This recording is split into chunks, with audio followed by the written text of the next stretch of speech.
Hello. Hello, everyone. Hi. Welcome back to the fifth episode, Episode Cinco. Cinque, Cinco. of the Mood Booster podcast. Today's episode is all about hobbies. It's a good one. It is You very, guys are very in good. for a very, very good episode today. Do We you want to speak start, a little bit about? we start talking actually, we spend a bit of time before we get onto hobbies just reflecting on our experiences in the last week, and we actually unpack some of the low feelings we've been having and why that's okay, or why, how we experience those. But then we do go on to hobbies and speak about what our hobbies are, loads about sort of how we pick up hobbies, the importance of hobbies. How it really feeds into who we are. A little bit towards the end, make sure you guys stick around for it. We talk about externalizing your hobbies and your self-worth throughout all of these hobbies as well.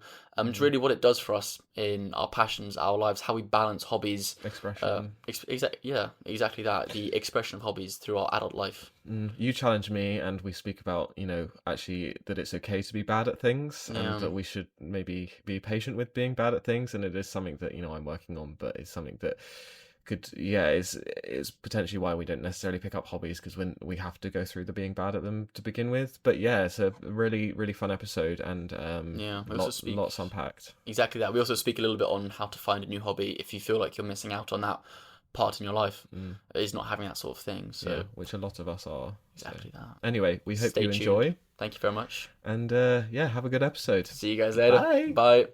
Hello, everyone. Hello. Welcome to the fifth episode. This is, isn't it? Número cinco. I'm losing count at this point. Wow. I'm screwed when we get to 10 because I don't know anything after 10 in I Spanish. can't count after 10 in English, so we're both screwed, I think. What is after 10? I've heard of them, the numbers. 11? I don't know. Oh. We're asking the wrong person here. Flip knows. Who knows? Well, Anyway. welcome back, everyone. It's great to have you guys here as usual. Welcome back. Thanks for listening. Yes. Before we go into the sort of The- hig and jig the of hig that and all, jig? the hig and What's jig the of it hig and all. jig? That's a The new hig word. and jig. Coined. The hig and TM. jig. Crap, we've already spent so much money on the trademark of that Sundays we need to talk about. Wow. need We to can say that, can't we? New The trademark. hig and jig. Hig and jig. Today's episode is on hobbies. We will be reflecting on hobbies, everything from them. Do you Yeah. want to speak a little bit more about? Yeah, just getting back to the roots, our childhood, not necessarily, but I think hobbies originate in childhood, and one associates the word hobby with sort of, a lot of the time, childhood activity and those sorts of things. But actually, hobbies are potentially things that we maybe lose touch with in adulthood, and seeing where we get with them today, really, and seeing actually the benefits of them, how we find them, what they can do for us, some of the, I guess, the drawbacks or limitations of, or potential reasons why we lose touch with hobbies. And just really unpacking what they mean to us, our experiences with hobbies. And I think there's a lot there in terms of the flow state as well. Oh. The identity that you tie to your hobbies and externalize your own self-worth onto what you do as well. So there's a lot of that, especially in childhood, and how that carries you through life as well. So very, very exciting conversation for the day today. Exciting. It's a lovely day, isn't it? It is. Beautiful. Clouds rolling on by. Big clouds keep on rolling. Oh yeah.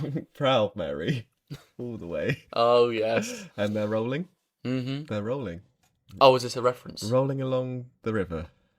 These guys. It's a Tina Turner song, I think. Tina Turner. You must know that song. No, I know the song. Anyway, sorry. Good song. It is a nice day. The clouds are rolling. It is indeed. Oh, my flies undone. Slightly windy. Classic you. Sorry, always guys. referencing your Johnson in the podcast. Jeez Louise. These guys can't get enough of it. Patreon. Five quid. Patreon. Yes, we have a Patreon, so you should follow our Patreon. Speaking of Patreon, we have a trademark. So exciting. I think we mentioned it in the last episode, did we not? No. So, guys, we have been given the official Mood Booster trademark. How the flip have we How unreal is that? We literally got the email. We were on a rooftop bar, got the email saying, this is your trademark, like this. The actual email had like a cool little banner on the outside. Oh, yeah. The whole sort of Victorian spiral framing edge to it. And that's how we knew that it was like serious stuff as well. Yeah. It was wax sealed as well. It was wax sealed. It was someone dipped it in tea and had burnt the edges, hadn't they? It was a year 4 piece of homework. Yep. It had some like coffee stains over it as well. Yeah, the actual trademark itself, I said emailed. It was actually dropped off by a pelican. A pelican? Yep. Wow. Not a pigeon. What were the birds which dropped off the babies? Oh, a stork. It's dropped off our baby, our intellectual property office trademark. A pelican. Pelican. A You massive flamingo has do dropped off our make me trademark. I love that flamingo. Yeah, so if you try anything with the words mood, booster, or the, Back off. we will sue you till you die. Oh, back off. Gavin and Stacey. Gavin and Stacey. Got it. I got it from the Welsh accent. Yeah. Oh, another conversation for another day. But Charlie's not a fan of Gavin and Stacey, and I I've am never seen it. the biggest fan of Gavin and I've never Stacey. seen it. Anytime it's always a reference. I imagine Gavin and Stacey is very much on par with Coronation Street or EastEnders. That is extremely offensive to say. How many people are going to rile up with that That comment? is very. Yeah, I'm not entertaining that. Nibble. But yes, so we're on tangents. We are officially trademarked, which is so cool. We back in January were just in, I think it was January, like a WeWork in our lunch break, like tappy putting it in, felt like it was the most exciting thing, and it is the most exciting thing. Yeah. And we're just like, this is the beginning of the rest of, it was so cool, and it just symbolized so much. But then we had to hold patience, which anyway, we had to hold patience, which it takes like 12 weeks, and eventually it came through, and it's been such a quick 12 weeks. Yeah, it was quite funny. Our friend Jay, he sent through a screenshot about 5 seconds after we told him of our trademark, and it was a picture of the BBC Bite Size, so the children's programme called Mood Boosters, and it's a charity for children. I think they're with Pudsey Bear, it's called, I think. Yeah. And the whole thing is just, it's like a children's show. And his comment was, sue the flip out of them or something. Just sue them till they're on the ground. So, BBC Bite Size, we're coming for you. Yeah, BBC. I don't care that you work with children or that you're a charity. Yeah. We're having all of BBC's money. You shall rue the day you were born. We'll just not pay our TV licence, and then we'll be like, well, we won't sue you, we just won't pay our TV licence. Exactly we'll call it quits, maybe. Yeah, shake hands, a little gentleman's agreement. Shake hands. We don't sue you and we don't pay your TV licence. Anyway, Charlie, Bit of a rogue one. That was a great introduction. I'm pretty good. Thoroughly enjoyed that update. And I can't believe we forgot to mention it last week, but it's super exciting. I guess, actually, I do realise we forgot to mention it because we were on a beach and had a bit of a tough time recording. Tough times never last. Tough times never last. Only tough people last. Only tough people last.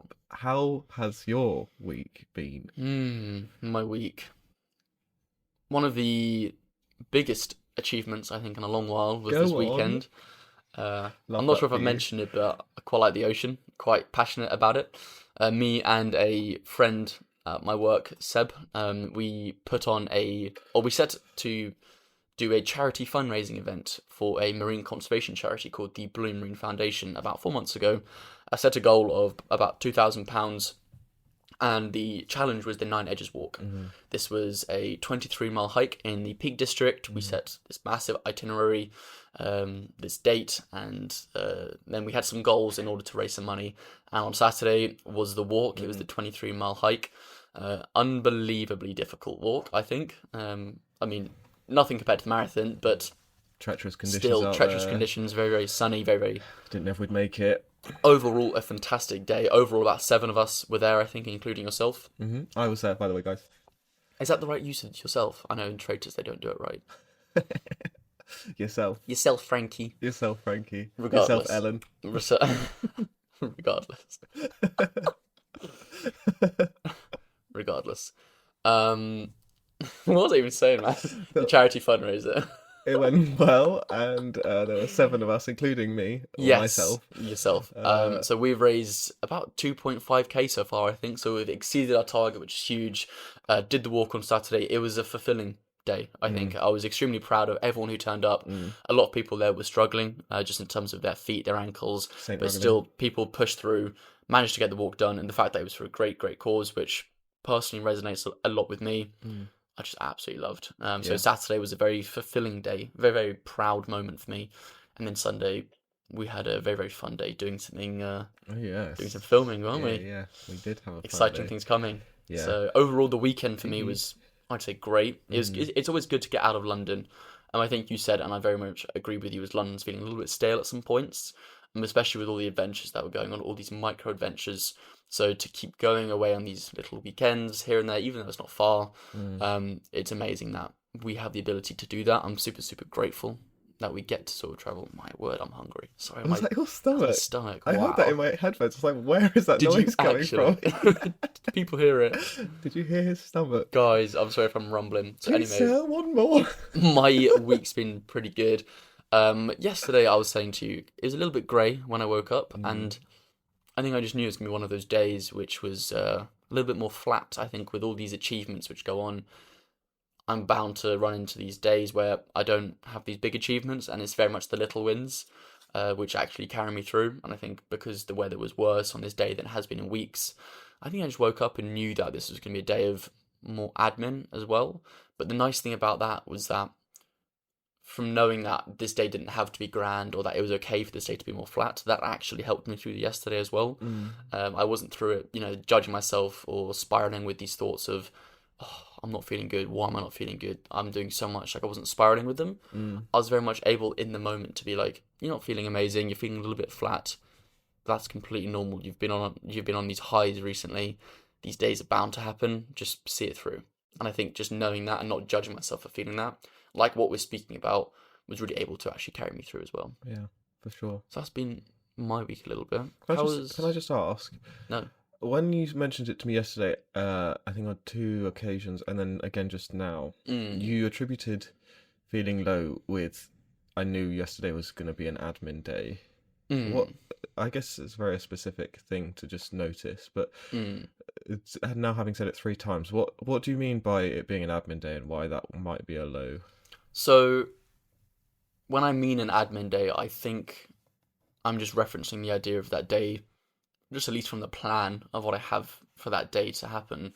There aren't any massive wins or massive things to particularly look forward to.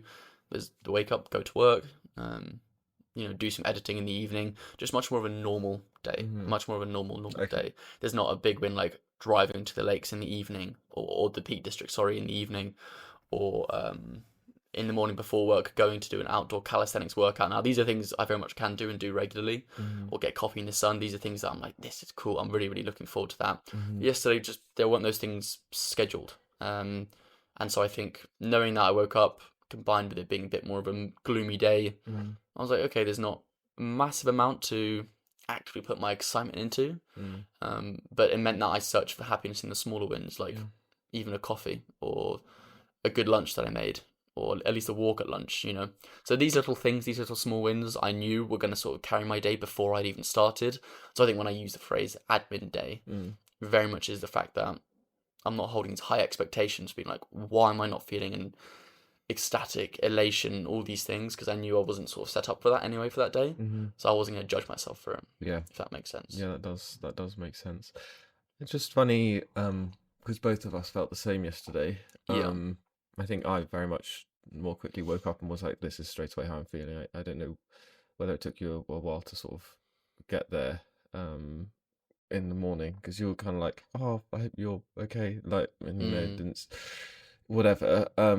But what I'm getting to is that we are constantly through our conversations and what we're doing here, talking about finding the joy in the little moments and not looking for those big wins. And I think both of us are showing that like we're not even there, and we're just constantly trying to do that ourselves, because completely agree. Yes, it was a prime example of we didn't have a big win yesterday, neither of us really.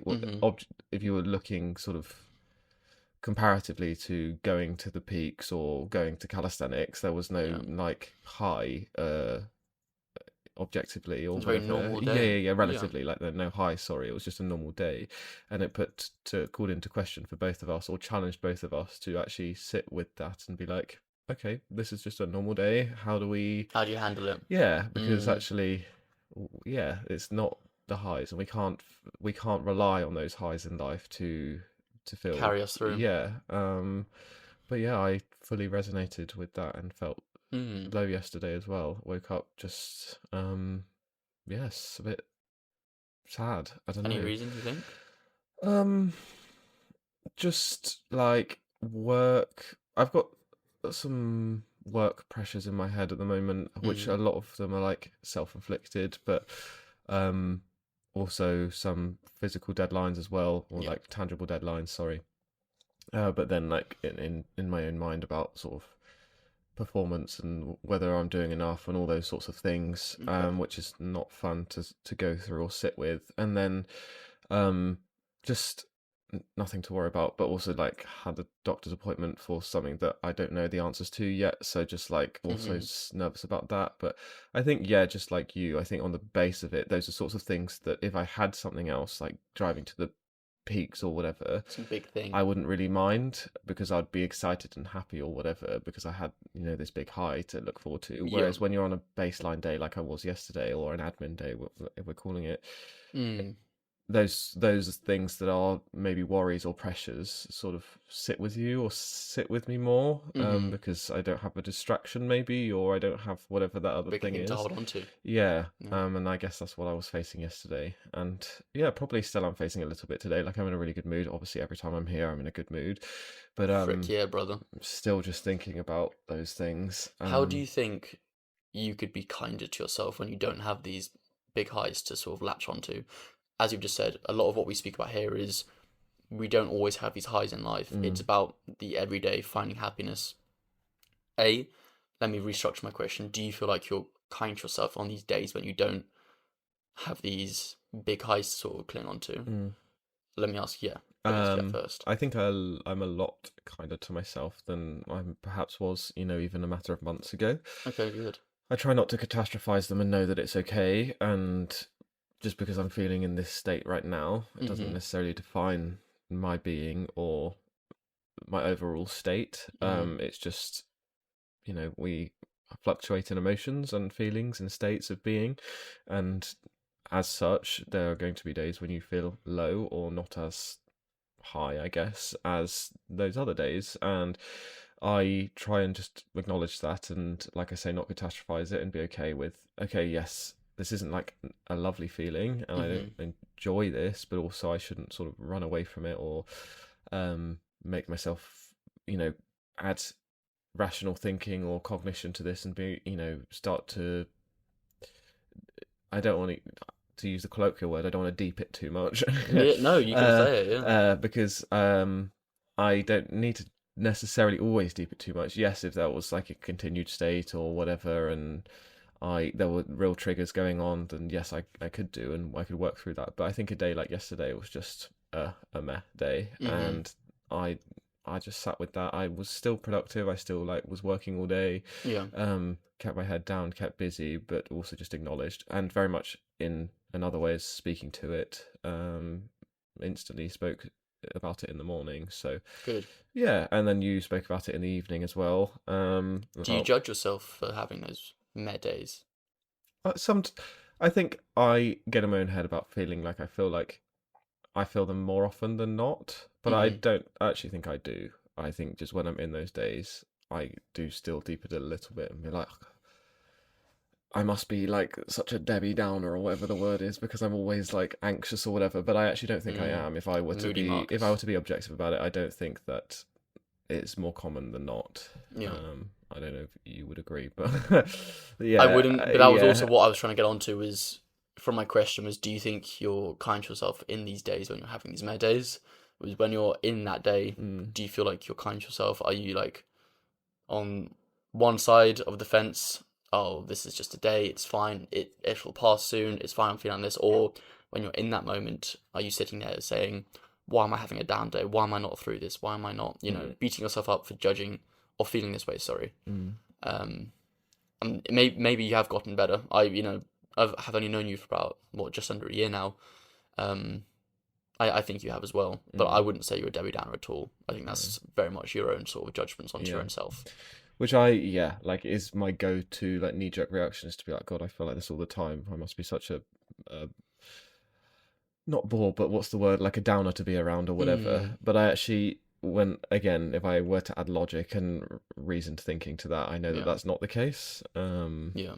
So that kind of mitigates that, but it's something it's difficult to see in the moment, isn't it? Yeah, it is. Very, very, what very about tough. You? I'd say something. Yeah, I've gotten better at it as of the past few months as well. And so when I used to have those days, which were most likely just as frequent, if not more frequent, about a year ago, when I was in those days, I would catastrophize it, thinking in much more the grand scheme of life, why am I not exactly where I want to be? Then I'd maybe externalize it onto my location or the people I'm around with, whatever it might be. I try and put it onto other people, not other people or just other things other than myself. And that doesn't mean on the inverse, I'm, reflecting deeply when I'm having these sort of meh days. I think I'm just a lot more accepting of it. I'll speak about it whenever I come to terms with it, but I'll also, if it's there, I just sort of say, okay, this is a day which has happened. They're very common for everyone. Yeah. Let me just allow it and sit with it. It'll pass. Probably tomorrow will be a lot better, and if it's not, that's also fine. Yeah. But it's normal, so why would I try and push something away that is completely normal?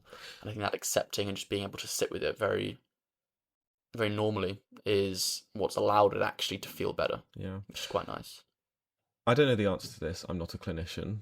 I'm not a trained in therapeutic practice. I am, so ask away. But I guess I'm just asking out loud just to hear thoughts, and maybe for us to talk about, because I can imagine, when you say this is just a day and it'll pass, so it's okay.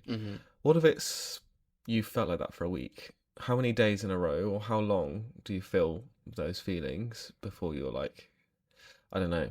I'm just thinking out loud, what if, because that's a fear that I have, when I feel like this, I'm like, God, it's been 2 days in a row now. Like, it usually doesn't last as long or whatever. I think it's not from my own opinion, again, not a clinician, so I don't know the chemicals in the brain behind it, nor do I know if there's a certain threshold into which it stops being a med day and becomes a chemical imbalance. But in my own mind, I imagine that's not the question you should be asking, was how much longer is this lasting for?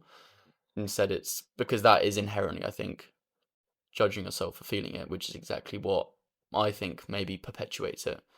I think instead, by just allowing it to be there, again, this is very different experiences, but with my own experiences, say I have 3 med days in a row, I imagine for myself getting frustrated and judging myself for feeling that wouldn't help necessarily. Okay. I don't know if there's a certain threshold.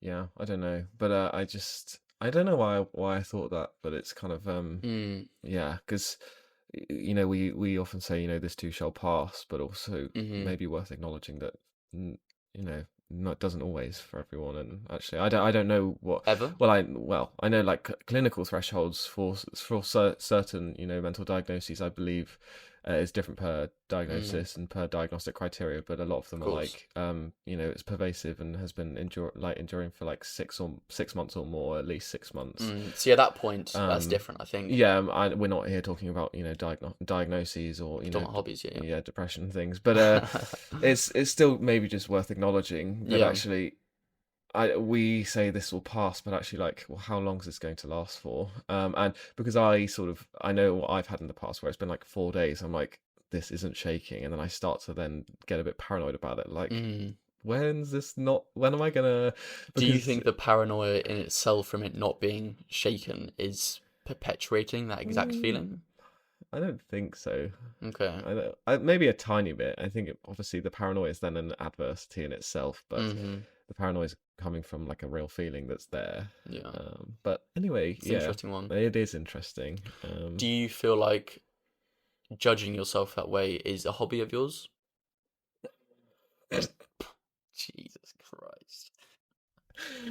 Segue. That is the roughest segue I've tried yet. Mine was awful last week. I can't even remember. I don't want to talk about it because it's embarrassing. I think we just skip straight into it. Hobbies. Why hobbies matter? Oh, hobbies. I think we should start with, I think it would be prudent. I love that word. Prudent. I think it'd be prudent. Prudence. To speak a little bit about why hobbies matter. Yeah. What is a hobby? If you could just quickly define it. What is a hobby? A hobby is a... You love asking me to define things, don't you? I think it's good for everyone to sort of know what we're talking about. I haven't Googled what a hobby is, but from my own perspective... I'm not asking Google, I'm asking you. This time. Okay, what is a hobby? I've got it in my mind, but I think it can be as simple as a hobby is a pastime that one does purely for the sake of doing it. Okay. Now, there are different reasons that one might do it, for whether it's joy or achievement, or that feeling of, I don't know, achievement, yeah, I think. But I think a hobby is something that one does to do that thing. Yeah. As a pastime. Okay. In their spare time. Yeah. I think it's much more, when I think of hobby, it's a spare time thing. Okay, It's spare time. not your main, Yeah. Not your main. not your main. What are you doing over there? It's not my main present. I think Stacey. I think it's not your main pastime. Not Okay. pastime. It's not your main thing that you're doing. It's very much a side. Yes, subsidiary or Thing. whatever, side tang. Would you agree? Yes, I would say a hobby is a recreational activity that one partakes in for numerous reasons, finding joy, passing the time, gaining skill, but it's not it's not your main vocational or There you go. directional activity or whatever that means. It is your side hustle, your side gig, and you do it for, like you say, less of because you need to, and more because it's your passion, your joy, your skill, your interest, and it's part-time. Yeah, I think there must be an element within the definition of hobby, which I don't know, that, like you say, there is that sort of quantifiable element to it that's like it is on the side as opposed to being the main thing. But I don't know.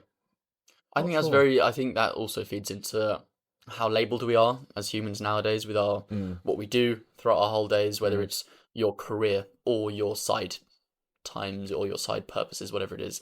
This right now, would you say this is a hobby? Is this a hobby? I'd say this is more a passion project, but where does that differ from a hobby? Exactly. Where do we draw the line? Wow. Right, okay, so let's get into it. Where would I draw the line with this podcast being not a hobby, but a passion project?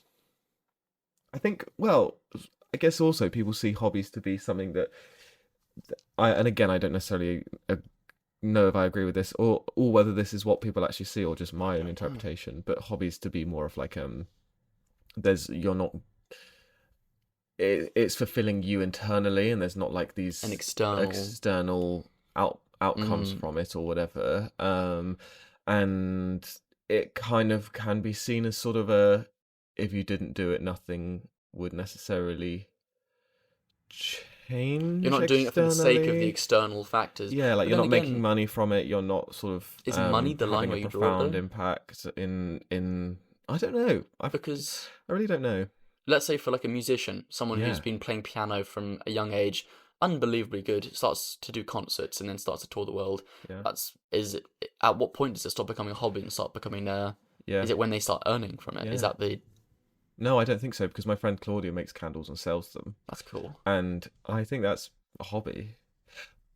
Yeah, maybe I'm realizing in this moment that I have, which I did say at the beginning, we maybe put sort of this schema around the word hobby to be like this childish thing. And even yesterday when we were talking about hobbies as a topic, I think you mentioned how like the word hobby is slightly sort of childish potentially. I can't remember exactly what you said. So, because... But it's not, and I'm challenging myself in this moment. Actually, hobbies are friggin' cool, and it's like they are, and that's what we're talking about today. They're an expression of your interest, your passion, your who you are, your personality, which is really cool. So why not make as much of it as you can and make that your main thing if you can? I guess so many of our days and our years nowadays have been built up to be around your career, how you earn money, what your job actually is.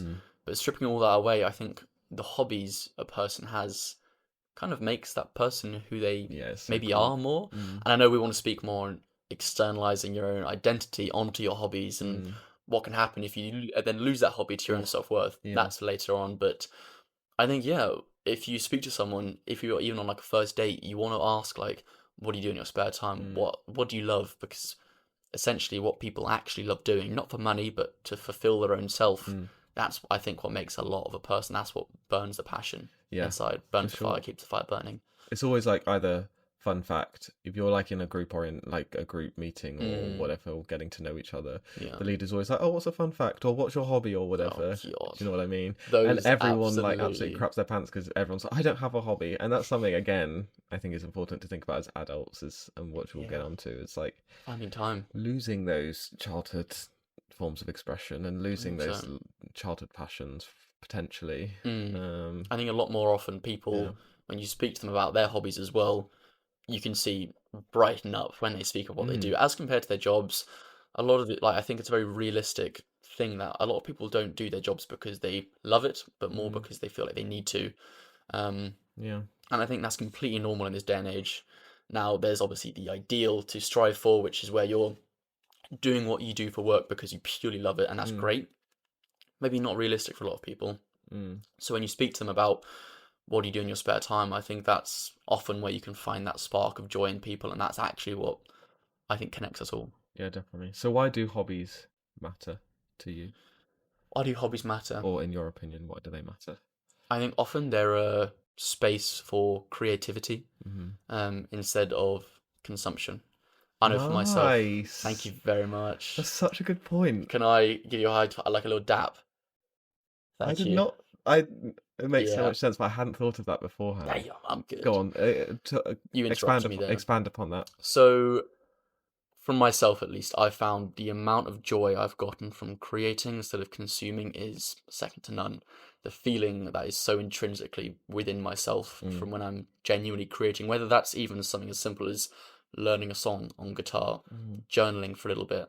I don't do it as of recently, but catching a wave on a surfboard, whatever it might be, that feeling of doing the action, the creation is so fulfilling just into your soul as compared to something else where you're just, I don't know, this is me villainizing social media, but just, consuming food or consuming social media, whatever it is, the feeling is completely different. And I think hobbies are very much a safe space, a personal space for a lot of people. Yeah.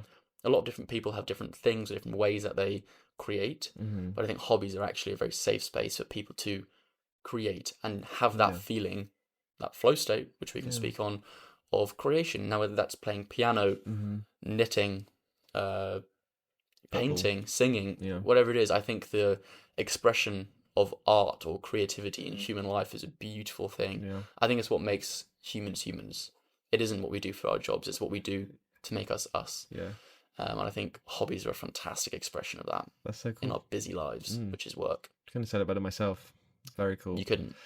No, I couldn't have. I do think some people might have a hobby that is consuming, i.e., like, I'm just thinking, I don't know, but I should imagine there's people that go and on a monthly basis watch the latest release in the cinema or whatever, or like huge Marvel fans, and they consume those sorts of things, or people go into things like Comic-Con or whatever. That is consumption based potentially. That's a good point. However, I'm not saying that to disagree with you. I think there's space for both, and even food. There's people that have like, okay, I am thinking about this in the moment, but like they go and consume food, but they then like have Instagram pages about that. So I guess they are creating in that sense. Yeah. Like they are reviewing and putting up social posts about their experience. So that is a creation in that sense. But yeah, I think I come back to the point though. I completely agree. There's space for both, and watching telly, whatever is your vice. But I do think, from my own personal experience, which is what we're here to do, is talk about, is I just personally, I can't beat the feeling of like you say, that producing and creating. I think I'm not everyone is, but I am a creative person. I love producing things and creating things. And it just is so fulfilling, and it's such, like you say, it's kind of like an expression of my inner sort of passions or drives, or that fire within you. If you can then turn that into a tangible thing that you can see, I just think that's such like a cool process. It is. It's like that's my either knowledge of this editing software, or my brain that can paint with this paintbrush and do that thing, or I've learned this skill over time to play this guitar. Like that is so flipping cool. It's and cool, that isn't you're it? actually Hobbies are cool. producing that thing, and it's sort of your energy that's going into that, and your energy is making that. It's a true, and probably one of the truest forms of expression of who you actually are, which is why one of the reasons hobbies are so important potentially. I want you to speak a little bit more about your own hobbies, if that's all right. I know we had a little bit of a conversation before this. Speaking to your own hobbies as well, how do you think people find hobbies, and how do you think you've found your hobbies, and what are they? Okay, so my hobbies. It's the classic, we're here talking about hobbies, but actually one of the things I want to talk about today is how as adults we lose those, and we lose our way with hobbies. Because for me, I say I don't have hobbies, and that's what everyone knee jerks to, is I don't have a hobby. But actually, if you then try and think a bit harder about it, and like I've done, trying to think a bit harder about it, I do have hobbies. I run, which I just don't. I don't talk. I don't think is a hobby because I talk about it, and I'm always like, I guess I think like a hobby should be this novel thing that is not a quirky thing, but maybe it's sort of like Roller that. Yeah, skating. that novel thing. Whereas when it becomes habitual, it's that a hobby, but it actually is a hobby, and I do Yeah. it every day, and I get so much passion from it, and I put so much into it that it is still a hobby. So I run, which is my main hobby. Yeah. Outside of that, I had dropped the gym in the last few months. You've changed to calisthenics. Don't say you've Yeah, dropped no, it. so Your that's training style's yes. changed. Be So kind to yourself. I Not had dropped it. I had dropped the gym. However, having said that, I am still moving, doing strength work, but just in a different format. So I'd like to cut in. You haven't dropped anything. You've just grown as a person from the weights into calisthenics. You are ascending to the exercise of the gods. timestamp voice crack. No, did I voice crack there? Oh my god. Again. But I'll let you off because you were. Oh, you okay? I'm fine. I'll let you off because you were being nice. Yeah. So I take it all back. Yeah, so that's a hobby of mine. I don't. I'm trying to think what else. I would say reading, but that would be a lie because I haven't read a book since Christmas, and it's now been 4 months. I'm the sort of person. I was saying to someone the other day. I either read about 6 books in a month, or I don't read for like a year. And I'm no in between, and that's actually me and my hobbies anyway, and that kind of represents how I am with most hobbies. I'm someone who picks up a hobby or finds an interest, then puts everything into it. I call it the too much gene, which is I don't think it's actually a thing. Well, I know anyway. It's just I think a lot of people actually share that. You find something and you're there like, oh, let me buy this to go along with it. Let me go to this club, and then within two weeks you're like, you have moved on to the next thing, or you get distracted, and then so for me that was which isn't, I wouldn't say it was a fleeting or a fickle thing, because I have wanted to do it my whole life, and I did have brief lessons when I was younger, but it's always been a case of I'll pick it up and then drop it and pick it up, and it's never been consistent. But it's playing piano. So at some stage in this house, in the last 7 years we've lived here, I tried to pick up piano again. I think it was around COVID, and I again was into it, got the app, got the books and all those things.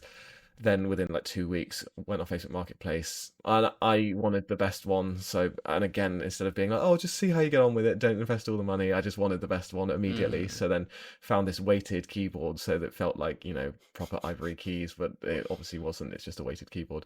Went to Bloomin' Slough and bought it, and then it was just sitting in my room after 2 weeks collecting dust, and it's now up in the loft, and everyone in the house is like, so about that keyboard, what are we going to do with it? So I forgot your question. Well, let me ask you. I think you've very much summed it up there with a lot of hobbies that you pick up and then drop. Yeah. The thing which isn't there is the consistency. Is that a fair comment to make? Well, for some of them, yes. For some of them. For running and I was just about to say, strength work. With running, that is, I think, something that you've gotten very good at, but that's through consistency. Yeah. Correct? What's different from running? I very much can say for you is a hobby. You do it consistently. It's not always huge amounts. It can be 3K a day, but it's still daily. You still put some time towards it each day. What is different from the other hobbies where you tried it, you put way more into it than you did running when you started, but dropped it very quickly? Because to me, it seems like the consistency, the little amounts every day, is actually what's kept it going and kept that passion alive. Well, there's so many things, I think, to that. I think, firstly, there's that, what is it, 27-day rule or something, where you have to do something for 27 days for it to become habitual. I think 14 days, isn't it? No, it's more than 14. I think I've sworn it's 14. No, it's more than 14. Because I was speaking to someone about flossing, and I think 14 days was the fortnight flossing. Yeah. No, it's more than 14. I think Sure. it's 27. Yeah, minimum 27. It might actually be more, but I know it's not 14. Okay. There's that. So for me, with running, I think when I first started, I was training for something, and you have that end sort of race. So then by the time you get to that race, it's been way over 27 days or whatever to form that habit. I think something else with the running is I have the ability to share that with other people, whereas like playing the piano is a solo activity, or even going to the gym. Up until very recently, I was doing that by myself every day, or 4 times a week, 3 times a week. And as we know, and I've mentioned in previous episodes, I much prefer doing things with people, especially, things that are like an expression of myself where I'm finding joy. I want to share that joy and that experience with other people. So for me, maybe that's another reason why I've stuck to running, because more runs than not, I'm running with people, and I will always, every single time, if it's 7 days a week, if someone said to me 7 days a week, can we run together? I would say yes. I would always compromise a solo run to run with someone else, even if that meant my training plan or my speed or whatever was compromised. I don't care. Like, I'd rather do it with someone. So maybe that's part of why. I'm not sure why else that running has stuck. I think, like I say, obviously it's got some emotional connection as well. Of course. In terms of how it's the endorphins that you get from it, and the immediate endorphins, and how that sort of it started from a place of raising money for my dad's hospice, and then it's just continued from there. But I do think the endorphins are a lot more immediate than potentially like when I've been in a state of creativity and, I don't know, doing a puzzle or painting or whatever, both of which I've done in the past. I think for me, the pleasure I get from that is still very much there, but it's a lot more sort of low and consistent compared to running, which is an immediate hit. I guess, I don't know, I'm just trying to think out loud why, all the different reasons potentially why. I think the community ones, I mean, all of them are completely valid. I know for you're very much a people's person, a people for the people, so People for the people. It could easily be that when it's a nice day, you'd much rather not be inside playing piano, you'd be outside running with people, which is completely fair. Then also lends me onto the idea of, we obviously talk about finding balance with hobbies throughout daily life. It could also come down to just a priorities thing. If you had a hobby like, I know this isn't probably you, but rock climbing with other people, or I don't know, you could even have like a sewing club or a knitting club or a crochet club, whatever it might be. If you had that with other people once a week, would that have continued and stuck instead, or could that continue instead? Probably. Yeah, because it's if for you at least, that the community, maybe it's outside and being with people, is something that you highly value in a hobby. Yeah, I think there's something else to it, which is an important point, is you also, there's arguments either way, but one, we like to feel good or like a master in our craft, right? Yeah. Which is part of the self-determination theory. We want to have excellence in what we're doing. Yeah, so I guess what made me think about it is, if you're like, oh, there's this community here who are knitting. Well, I'm not good at knitting. I don't know how to do it. And I'm not being like deterministic and saying I wouldn't eventually be good. But if there's something else that I'm not necessarily good at, or I just find that I don't have the skill for, which then frustrates me more than gives me enjoyment, I wouldn't necessarily just go for the community. I think there's got to be an alignment of also like it something that I actually enjoy, but also that I can like be a master at, or like be better at, or have scope to be better at, Do you feel like not being good at it to start puts you off from starting something? No, because I imagine for a lot of people... I used to play lacrosse at university, like I mentioned before, and I very much at the beginning was like, I'm going to be rubbish at this, because my self-beliefs about being rubbish at sports. And it didn't... I maybe took more to get me to that, that first club than something else, but I don't think it fully deterred me. But I can see how that would deter me. Like, for example, I don't know, surfing or windsurfing, for example, when we were in Spain, like, I was very much secretly glad when it didn't happen, because I was like, I'm just going to be awful at this, and it just makes me nervous and all of those things. And it's just like, it also requires loads of extra skill and being in the water and all of those scary things. So I was just like, yeah, I'm happy just to not do this, which actually potentially, I know if I challenged that and pushed through that, it would have been really fulfilling and exciting and all those things afterwards on reflection. But you have to go through an uncomfortable state, as you do with any form of growth, within trying that new hobby or that new skill, to get to that better place. I don't know, I'm just rambling on here. No, I imagine that barrier to entry with any hobbies probably a massive thing for a lot of people, and why they don't start these hobbies is, even with a club, I think maybe doing it with other people could be actually something that stops people joining a club, because they're like, oh, I mean, as you know, with your own club, probably one of the biggest barriers to entry is people thinking they're not quick enough, or they can't join. And it's a shame that as people, we have this thing that we want to do, Mm-hmm. stop ourselves because we feel like we're not good enough to do it. Mm-hmm. Whereas the doing it and the starting is what will lead us to be good enough. Mm-hmm.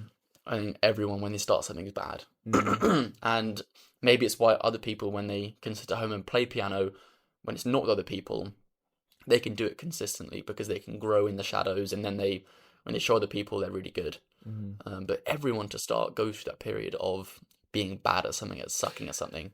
And I think if you're good at what you do with your passion, you see someone who's bad at it and you cheer for them. You are Yeah. very much like, keep on doing it. You'll learn because you know that you've been in that position where when you're starting, you're bad. Yeah.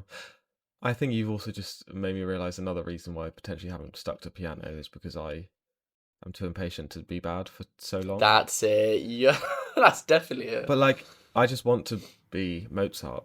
Do you know what I Okay, mean? yeah. But That's how it I works, have to isn't it? spend years.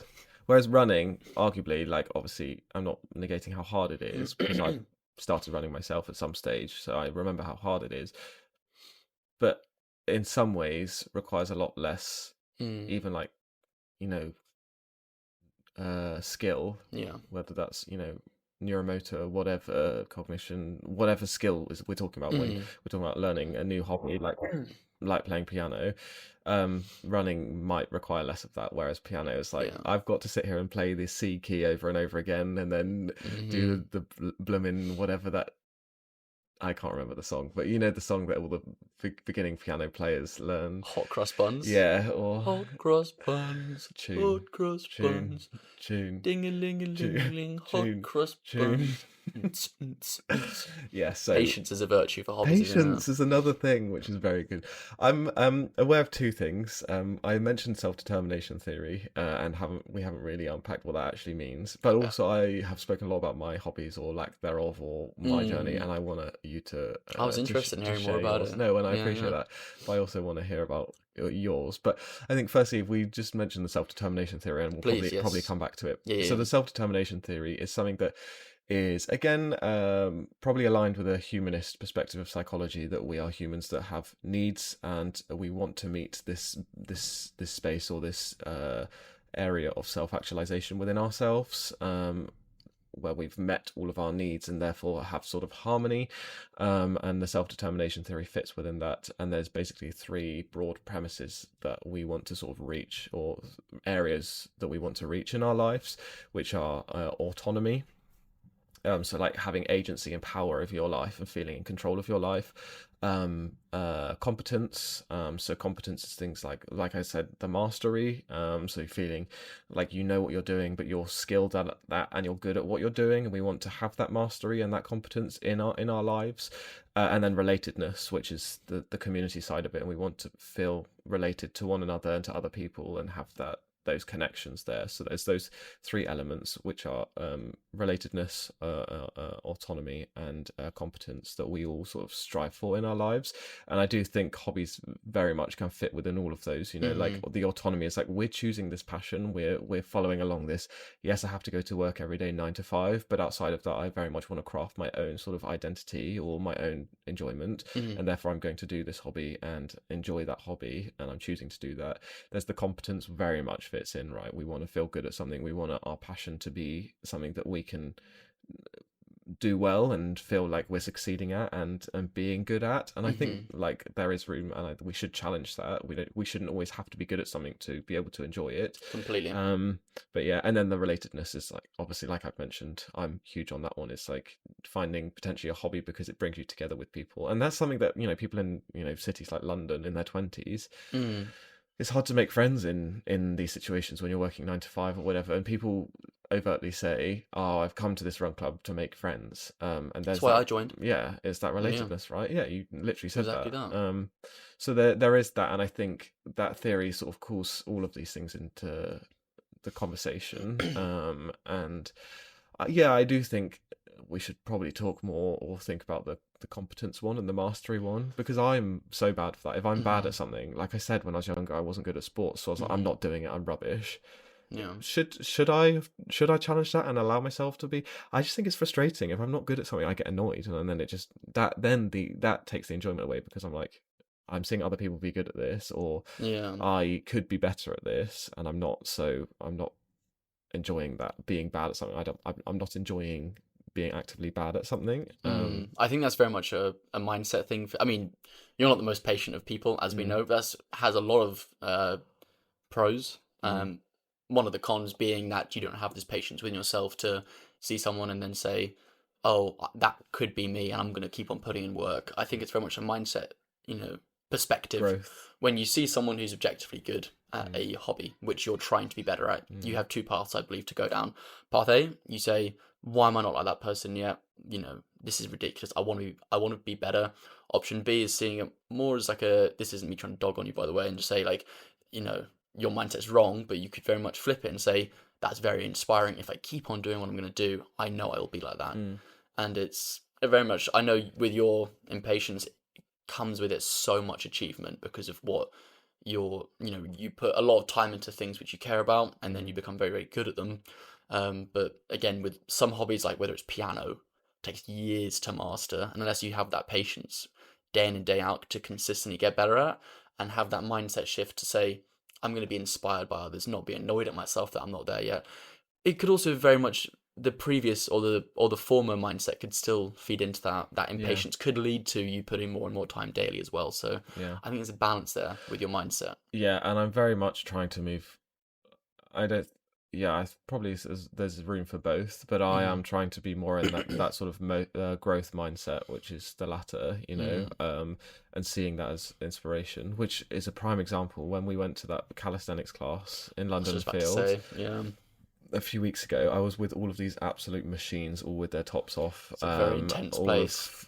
Just handstands for about 3 minutes and just like pressing up from a handstand and all this stuff, and I was just there like couldn't even do one pull up, and I was just in the moment getting in my own head like, this is just so not embarrassing, but this is just frustrating and annoying because I'm just rubbish at this, and like, what's the point? Which that is what my knee-jerk reaction is, but I forced myself in that moment to be like, no, this is like a good thing you're here, and it's exciting, and it's amazing that these people are like this, because they will have started in my position however long ago, and it just shows that they're actually, you could, if you wanted to and applied yourself, could get to that stage. I don't know if I necessarily fully, of course I would like to be able to do a 3-minute handstand and push up from that, but like, it's not like my biggest desire, but like, it's still cool and it's inspiring. So in that moment, I very much challenged those discomforts of being, I just wanted to be like a brat and be sulky about it, and like, I'm rubbish, this is annoying, I just want to get out of here, and be like, no, just allow yourself to be uncomfortable in the situation, and be bad, I guess, not bad, but not as good as the people around you, because that's you start from somewhere, and then next time you come, you'll be that 0.1% better or 1% better, and each time you show up, you'll be 1% better potentially and hopefully.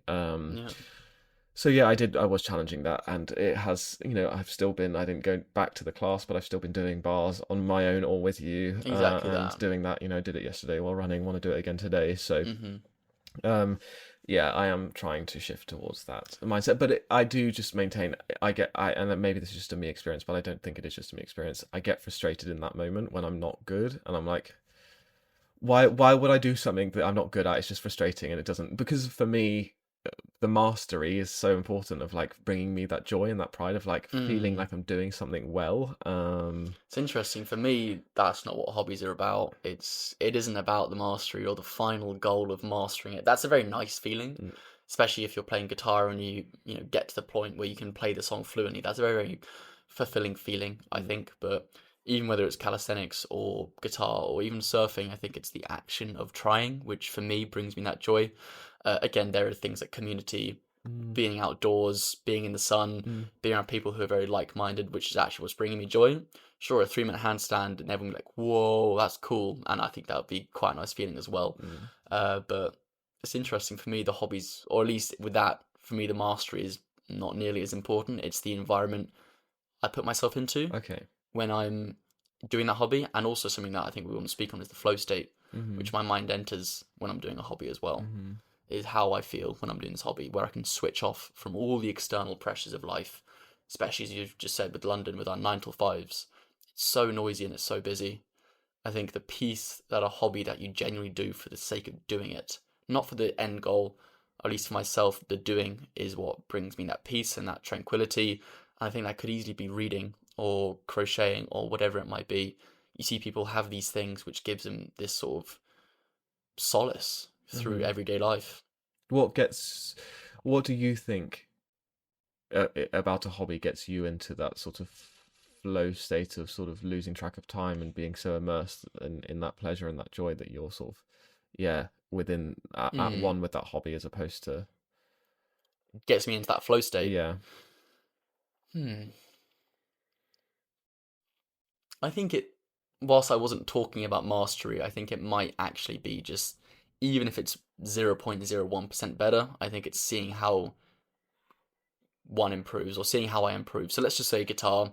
I used to play it as a kid, or when I was a teenager, dropped it for a little bit just throughout uni, didn't play it as much, picked it back up about 7-8 months ago. I haven't played it in the past few months, just been so busy. I've not allowed myself the time to sit down for an hour or two each day and play it.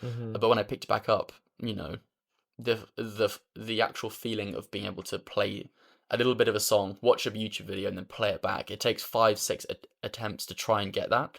But on that 6th attempt, when I play it back and it feels smooth and it sounds good, that's a lovely feeling. And I think it's, whilst I'm learning it, I'm trying it, seeing if I was to try and take myself out of my own mind on like a bird's eye view, watching myself actively learn something and, failing but still doing it and then getting it is, I think, the feeling which allows me to switch off, and 2 hours will blast by. And that can even be a really good book. You're so involved, or I'm so involved with what I'm reading, I'm just flicking through the pages and I realize after 20 minutes I've gone through like 40 pages. That's so cool that I'm able to do that. That feeling of being able to just be so immersed in it, that flow state where I'm not thinking, I'm just doing, is what brings me such a sense of purpose, I think, as well. You can go with anything, surfing even as well. I don't have to be a master, surfer who's backflipping on all these waves, or Kelly Slater who's doing all these sort of back turns or whatever it is. And I've not surfed in years, I think, something that I have, missed a lot as well. It's just the feeling of the environment I'm in, being able to paddle and then even stand up, that sense of achievement from the little things in a hobby helps me achieve that flow state, I think. If that answers your question. Yeah, for sure. So there is some of that mastery in there, but it's more of like I think so, for you, but maybe more of the process of that. Also the mindset that each of us have when we are on the path to mastery. It could be, for you, it's, from at least what it sounds like, it's maybe a lack of patience, a frustration that you're not at that point of mastery. Yeah. Whereas this is not me saying my mindset's better. I'm just saying it's different. Whereas, yeah, you want to go? No, I'm just thinking, for me, I think there's like a threshold of like, I want to get to a certain level where then I can feel like it is becoming a bit... I don't want to be, like I say, Mozart, but I want to just be able to like read the sheet music and play, and yes, it's a bit disjointed or whatever, but you can't quantify that, because I'm sure I'd get to that stage and be like, oh, I want to get to this next better level or whatever. So I think that's not necessarily accurate. I do think what you're saying has credence. With any hobby, completely starting out is daunting because you've got absolutely nothing. Like, even I'm saying, whether it's surfing or guitar, like, that's me still playing a bit of music. If you're literally starting out and you can't even play the strings, which is completely normal because that's how everyone starts, that's probably a bit frustrating. And I think it's just allowing yourself the patience to know you'll get there. Yeah.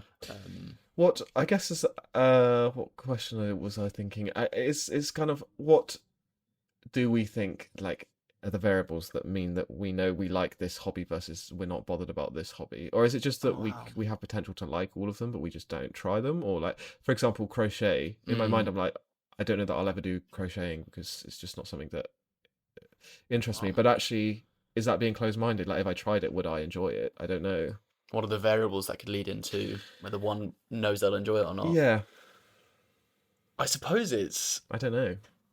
I don't know if there are. I think it's just whether you can try it and whether you... Yeah. I think the fact that it's completely fair that you don't want to start it, I don't think I have a particularly burning passion for either. I mean, quite an obvious one might be the fact that if you watch it in your spare time, like for me, I remember all throughout university, I watched I think it was all like 5 or 6 seasons of MasterChef Canada. Nice. I absolutely loved it. MasterChef Canada, brilliant. For all various reasons. They're super kind and the food they cook is incredible. I know that I love cooking through that. It's a hobby for me. The creation of cooking brings me much more joy than the actual eating of it. Mm-hmm. But for me, it's cooking is something that I can genuinely switch off when I'm preparing a nice whatever dish it is. Mm-hmm. I can switch off and almost get into that flow state. I find it quite therapeutic as well. Yeah. But I enjoy watching. I enjoy seeing other people doing it as well. Same as surfing. I watch YouTube videos on it. Watch the World Surf League. For me, I enjoy watching it. And guitar. These are all things that I enjoy observing. So that might be quite an easy variable to see. I don't enjoy watching people read. Yeah. So maybe that doesn't work, but no, I see what you're saying. Yeah. And it's just things that we all have different passions, and we're all different human beings that have different interests and different passions. So I guess it's just following those passions and interests, right? And I don't know whether in today's conversation we'll be able to unpack the human psyche and what drives our passions or interests, and why I'm interested in running, and Tommy to my right is interested in crocheting, but I guess it's just looking to. There are people that try all the hobbies, and then which I find fascinating and I really think that's cool. really cool. And there's something that I said at the beginning we'd come back to, but I think something as adults we lose that spark, right? And we lose that magic of hobby. And because maybe as children it's kind of like, oh, we'll put them in the club and then we'll do this, and then you have also the time in the world and less of the life pressures of bills and all those things to enjoy those. So I guess I'm just trying to come from it sort of an optimistic perspective. Again, always with a preface of I know people have huge demands in their lives, and juggling many jobs and childcare and all those things. So I'm not just saying, oh, just find more time to enjoy a hobby. When Molly May, we have the same 24 hours. We have the same 24 hours. No, that's never my intention, and I'm not an idiot. Not that anyone else that says that is, but what I guess I'm trying to say is maybe as adults we lose touch with that childhood spark and those enjoyment. That enjoyment that we can have, because we just get so busy in the everyday. Okay, go to work, eat, look after the kids, come home, go to bed and do the same, and then on the weekend we'll go away for a trip, or we'll look forward to our all-inclusive holiday in wherever in July or whatever. But actually, like, can we allow ourselves more time to reignite and find that inner child and find that space for those things, and just the exploration of it is so exciting. Because I think I'm so grateful to myself for like pushing the running, and I want to, even though I do that, I would love to find time to pursue other hobbies, because even in talking about it, like, I'm getting excited about the idea of, What other hobbies would you want to try out, do you think? Good question. Well, it's sort of and it's not boring at all, but it's sort of it's not sort of a novel one, but I would like to be able to do some more reading. It's completely valid. I'm really good at puzzles. I'm not really good at puzzles. People are good at puzzles. People compete in puzzle making, but do they? I find doing puzzles really therapeutic. I used to get puzzles every Christmas from my mum as a Christmas present. Really? Yeah, I love a 1,000 piece puzzle. More than that, no, I'm okay, thanks. That is a bit of you, a puzzle, isn't it? Yeah, I completely see that. Just the ruthless consistency, just to keep on that piece. Where is the piece? Where is it? Just scrambling all over the place. I don't know that I want to, because I have so much sort of social interaction through running. Maybe I don't know if it's being close-minded, but I don't know if I want to find another community-based hobby, because like I found my threshold with running in terms of, if I do too many clubs in a week, I do get quite like socially exhausted, which I'm a bit like, I need to sort of just cool off for a moment there. So then if I were to add more, like, I don't know, like I said before, I'm in the mailing list for the London lacrosse team, I would be like, one day. It's a lot. One day. Whereas I think there is scope to find those, and I guess if we were in a space of wanting to be able to reignite those passions and give ourselves space for those, how do we go about doing that? How to find a new hobby. Yeah, it's a great thing. There's so much to speak about here. I think a lot, maybe it goes exactly into what you're saying, was as adults, we don't have these hobbies, and a lot of the time we think we don't have the time for it. Balancing everything, it just feels impossible, especially with energy as well.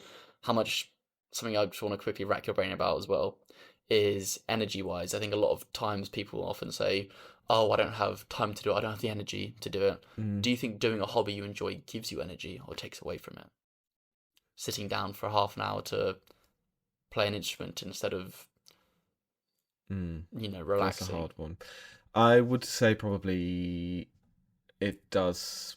Speaking for myself, it does give me energy, and it Okay. sort of ignites all of the things like the creativity, and just it makes me feel refreshed and sort of alive, I guess, and a bit like a human being. Yeah. But there is sort of a like an optimal threshold, I think, where hmm after a while it's probably like, okay, this is draining in a way. So, Yeah. but having said that, doing it in the first place does give me energy and Yeah. it's revitalizing. But we're finding a balance with that, I think. I think so. But that's something that I think, again, hobbies, because we see potentially to be like a, this childhood thing, we don't necessarily, they're the thing that we let go in our priority list, and we're like, hmm okay, I can't manage everything, so I'm just gonna have to let these passions go. But as human beings, like, without getting too sort of Deep. yeah, or That's what we're here for. spiritual about it and all these things, Yeah. like, we have very limited time on this earth. hmm I personally am trying to make time for these passions outside of, like, I enjoy my job and I enjoy working, but you know I don't want to be 70 and remember just working. I want to hmm remember all of those things outside of that. Yeah. And if I can give myself time to that and maybe compromise, maybe do a meal plan or meal prep so I don't have to cook for an hour every night. I can have done that beforehand. I'm not saying I hmm do this at the moment, but just as an example. Yeah. Um, then I have an hour spare on a Tuesday evening instead of having to cook dinner because I've already made my dinner Yeah. earlier. Then I can make my time like that. But it's, I think, coming from a place of realizing the benefit and the importance of having that hobby and what that does for Mm. you and your soul and like just all of those things. Completely I agree. don't know. No, it's a fantastic point. I think at least knowing what it does for your soul, I Mm, think is it's fantastic. And there's something that, yeah, I do want to speak about how one can find a hobby if they feel like they don't have any, which is a yeah. completely reasonable feeling. So I think maybe we speak on that before we go into externalizing your hobbies or internalizing. But in terms of how one finds a hobby, Mm, I think a very actionable thing you can do is find something that's quite low stakes, mm-hmm. find something that's got quite low barriers to entry, at least just starting. Yeah. It might be something that you pick up and drop. You're like, that wasn't for me, but I think it's the starting Yeah. is, I think especially with a lot of hobbies, there's that idea. I use this analogy in life for myself anyway. It's the Sylvia Plath said it's the fig tree analogy. Was it basically goes into choices in life, especially with life paths. Is you look at life as like a fig tree, you see all of them, and you keep on trying to find the best fig, and by the time you get back to all the figs on your second round, they're all rotten, and you spend too long trying to figure out which one to choose. By the time it's too late. Mm-hmm. So the whole premise behind that is just start, just Mm-hmm. pick one and go with it, Mm-hmm. and maybe you narrow it down to three ones we like. That could be quite cool. Yeah. Find something that's low stakes, quite easy to get involved with. Maybe if it's someone like yourself, find a community and other people to do it with as well.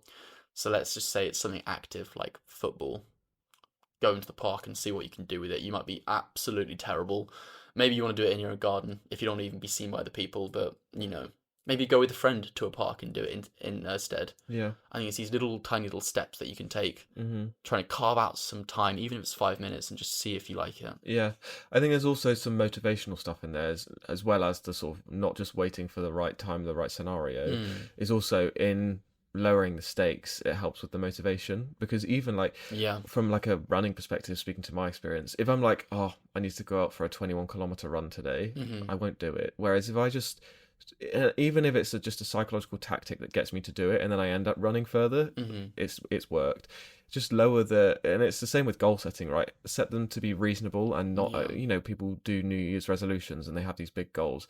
The more outlandish and extravagant your goals are, the less likely they are to be sustainable and Yeah. maintained. Let's just make it much more reasonable, much more lower stakes. Let's hmm just say, I'm gonna go and try a little walk jog if Yeah. I want to get into running, for example. hmm I'm just gonna go one lap around the park, which let's say is, I don't know, 2-3 kilometers, and I'll walk and I'll jog a little bit and I'll walk and just set those expectations and those I guess the stakes lower. And that's then also not only sort of necessarily talking about waiting for the right time, the right scenario, and just seizing the moment or carpe dieming, Yeah. but it's also just helping with that motivation to do it in the first place, I Completely think. agree. Because yeah, Yeah. if I were to be like, oh, I'm going to go to this club and I'm going to be really good.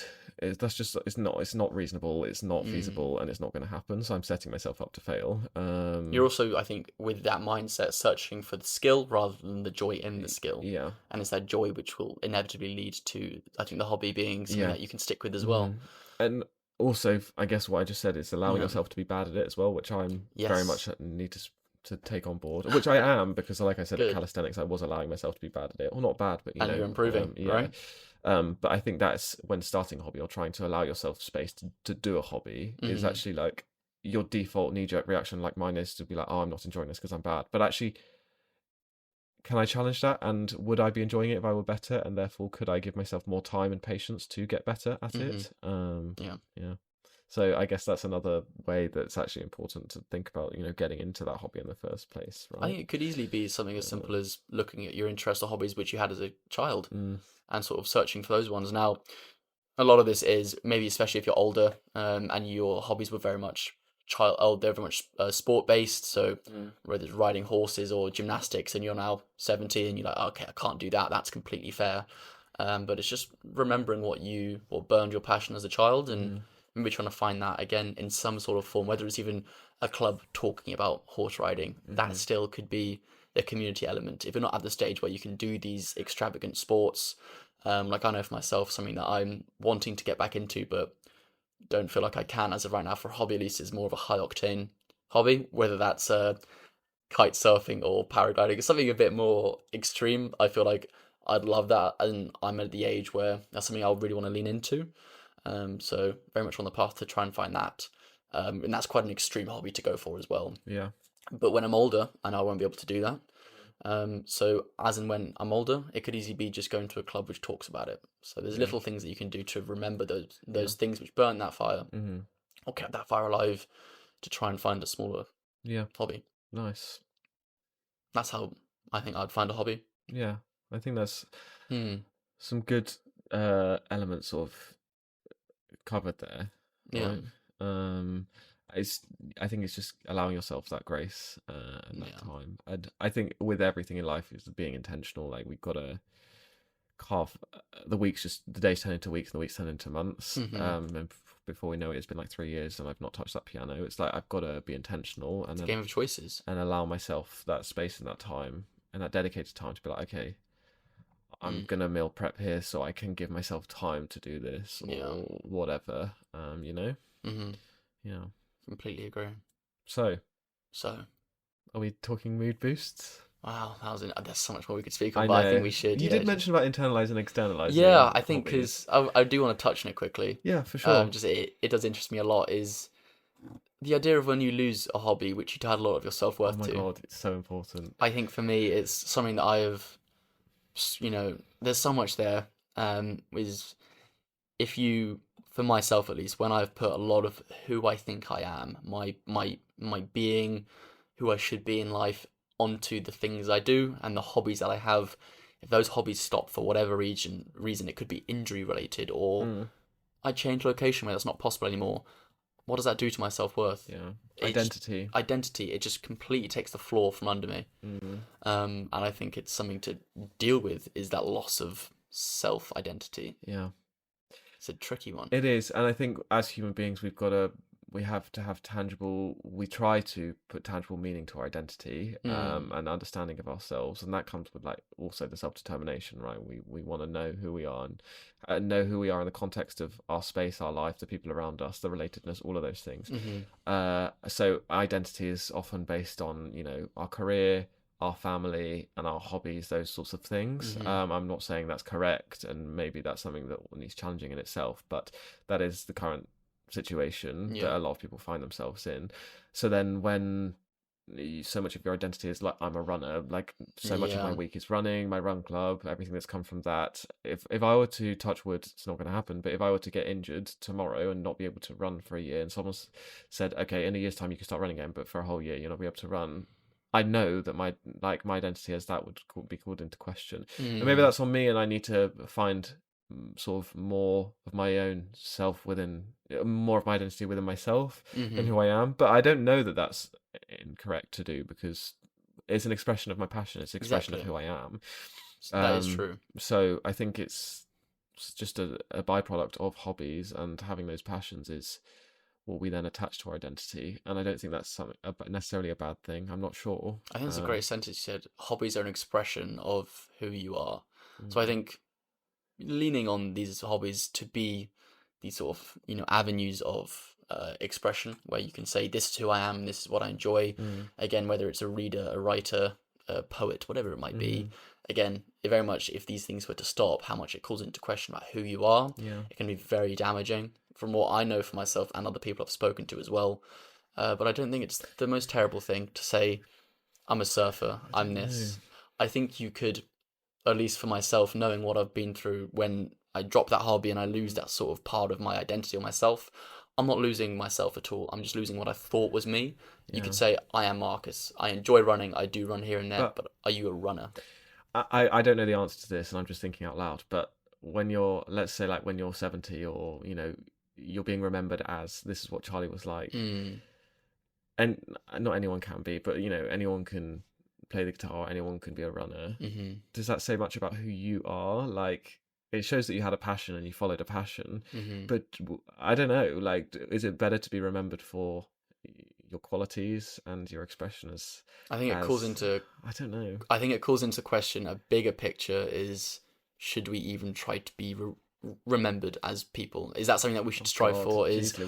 Again, it's a much bigger question, not for this episode, but is even the idea of wanting to be remembered by other people, is that a self-fulfilling ego? Well, wanting to be... I just use that as an example of like... It's a bigger picture of it, in terms of it's a tangible way that we can think about who we are, is how it's always the question of how do you want to be remembered, but it's actually like, okay, let's flip that. How do you want to be remembered is more asking the question of how do you want to express, and how do you want to be, and how do you want to find yourself and who you are. And I guess it's saying how do you want to be remembered is an easier way to frame that, because then it allows you to be like, oh, well, I want people to know that I'm kind, or I'm funny, or that I'm a runner, or whatever. But that's actually just thinking, well, how do you want to reflect, and how do you want to be within yourself? I don't know. There's been so many. There's been millions and millions of people who have been readers, writers, runners, cyclists, or whatever, and we won't know their names, but that's absolutely fine, because in doing those hobbies, they were in those flow states, they were learning, they were enjoying those hobbies, they were getting that sense of joy and achievement, which, again, if we're trying to sort of boil it down, one shouldn't be asking themselves, in my opinion, how will my name be remembered in life? It's, did I do what I enjoyed in life? And that's finding time for those hobbies. It's finding that joy in it, because that sense of joy and achievement that you personally feel from doing those hobbies is, I think, what leads you to the self-actualization, if I can even claim that. Well, it comes back to, and what we try and do here is finding the joy in every day. And not thinking, I've just got there, not thinking about how can you be remembered, or what, how do you define yourself. We will never know those things. Drop all that. And we try and search for those things, and well, again, speaking for you and I and myself, but knowing that you completely agree, we humans try to search for those things and look for, who do I want to be? How do I want to be? Where do I want to live is a big one for you, whatever, where do I want to be in 5 years' time? Where do I want to retire is something you're infatuated with. But actually, on a daily basis, let's try and unpack that and just find the joy in every day, because we don't know those things. They're not our reality. We don't know where we're going to be when we're 70. That's not promised to us. What is promised to us is today, and finding that joy in today. And whether that's picking up this hobby and going to run today because I find joy in that, then great. And whether that means I'm defined as a runner and my identity is a runner. Cool. But ultimately, that all comes back to, because in today, that's what I'm finding joy from. So, and that's then giving me some credence to my identity. But actually, it just comes back to me in this present moment, being intentional and being present with enjoying that thing and allowing myself to enjoy that thing. And if I can pick up a hobby, to be intentional with picking up that hobby that then gives me more joy in that present moment and in that day, then that's lovely, and that's something I could strive to do. Exactly that. Let me not always try and think about mastering it and getting to this final point. And it defining, but it obviously, I'm not negating that it does define one's identity, and when you can't do it and you found joy in it every day, then it does call into questions about identity. But it's trying to maybe move away from that and be like, okay, well, I'll never fully define who I am in my identity because it's too abstract. So I don't know. I'll end that point. I think all you just said there was absolutely fantastic. There's a famous interview with Mike Tyson where someone's going around, the famous boxer, with all of his belts on the table, being like, "Where's this from? Where's this from?" He looks at all of these belts and says, "All this stuff doesn't matter. I don't care about any of these belts or what I achieve from these fights." For me, it was in these moments I was a sad and angry person. That was actually who he was, and the fighting, which was a hobby, it became much more of a job for him, but was what he was good at. He didn't care about it was, and as he's dropped it and become a lot more, maybe even enlightened, just focus on who he is as a person. Sure, he has these hobbies, or everyone has these hobbies as avenues of expression. It's what you were saying, doing it in the day brings you that joy, so you aren't asking these bigger questions of how will I be remembered. Now, Mike Tyson will most likely be remembered as a boxer, but still, I think if we can all strive just to do them for the enjoyment of them. Yeah, I think that's enough. Peace. Wow. Praise be. Praise be. Pray. That was an interesting conversation. It was. I loved that. A lot more to it, but I thoroughly enjoyed that chat. I did as well. And yeah, we went, as always, way into different places than I thought, but that's what's so enjoyable, as I could never really predict our conversations. Me on my way to get my skydiving license tomorrow. A new hobby inbound. Yep. Well, that was lovely. Yeah. I think we go on to what has boosted our weeks. A little bit of a change in pace here. Our weekly mood boost. Yeah. Just a couple of ones this week, as always. Did you want to go with your one first? Yes. So we had a lovely mood boost put in to our channel, our Instagram channel yesterday from Naomi. She was saying that she was struggling a little bit daily, and just getting through the days was her win. And I think that's absolutely fine. I think it's great that the fact that she's able to say that alone is brilliant. So many people struggle in silence, and I think the fact that she's been able to say that to us was her mood boost, was her win, was the fact that she's able to be getting through these days is fantastic. So first of all, thank you for sharing. Thank you, Naomi. And that is my mood boost, knowing that she's getting through every day and still winning. So. And that even struggling at the moment, but getting through that struggle and is the win in itself and the boost itself. So huge props to you. Thank you for sharing. Thanks, Naomi. Keep going. Look after yourself. Yes. For me, what's your mood boost? I had, and I think you agreed, in the back garden here, came back from the weekend away, the apple tree is just in full bloom, and it's beautiful. Absolutely beautiful. Gorgeous tree.